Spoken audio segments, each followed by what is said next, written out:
After my last final exam, I felt like my whole body finally exhaled. For the first time in weeks, the campus seemed quiet instead of overwhelming. I spent the next few days catching up on sleep, doing laundry, and pretending I wasn't refreshing the grade portal every hour. When the results finally came in, better than I ever expected, I felt a warm rush of relief and pride. That same evening, a mail arrived from Mr. William Harris, the World War II veteran who sponsored my scholarship. He invited me to spend 3 days of my Christmas break at his ranch in Texas. I stared at the message for a long moment, surprised and touched. After a semester of learning, struggling, and slowly finding my place, the idea of visiting the man who made all of this possible felt like the perfect way to end my first year's winter season. When I stepped out of the tiny airport in Frederick, Texas, the first thing I saw was the sky. It was so wide, so blue, so open that I suddenly felt like a small dot in a giant painting. Then I heard someone calling my name. "Rain! Over here!" Mr. William Harris stood beside an old pickup truck, wearing a cowboy hat and a warm smile. His back was straight, but his hands trembled slightly when he waved. As I climbed into the truck, he said, "Glad you could make it, kid. Christmas is better with company." The road to his ranch stretched endlessly.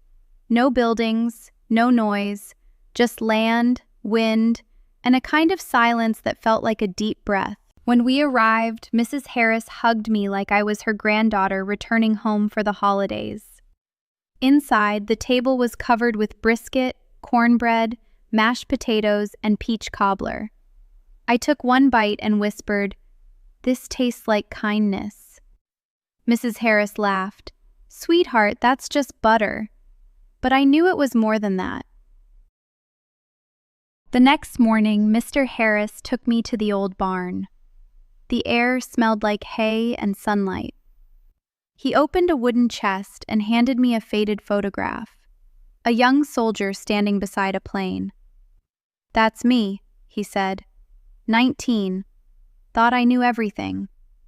I held the photo carefully. It felt like holding a piece of history. I finally asked the question I'd been carrying for months. "Why did you choose to sponsor me?" He leaned on his cane and looked at me with eyes that had seen too much and still stayed gentle. "Because someone once helped me when I didn't deserve it. And because your essay, it showed courage, not the loud kind, the kind that keeps going." I didn't know what to say. My throat felt tight, but in a good way. That afternoon, he insisted I try riding a horse. The horse was huge. I was not. "Don't worry," he said. "He's gentle. Name's Biscuit." Biscuit looked at me like he was judging my life choices. But once I got on, the world changed. The land moved slowly beneath me, steady and ancient. The wind brushed my face. The sun dipped low, turning everything gold. On my last night, we sat on the porch after dinner. The sky was full of stars, brighter than any I'd ever seen. Mr. Harris spoke softly, almost like he was talking to the night. "Rain, I won't be here forever, but you will, and I want you to build something good with the life you're earning." I swallowed hard. "I will, I promise." He nodded, satisfied.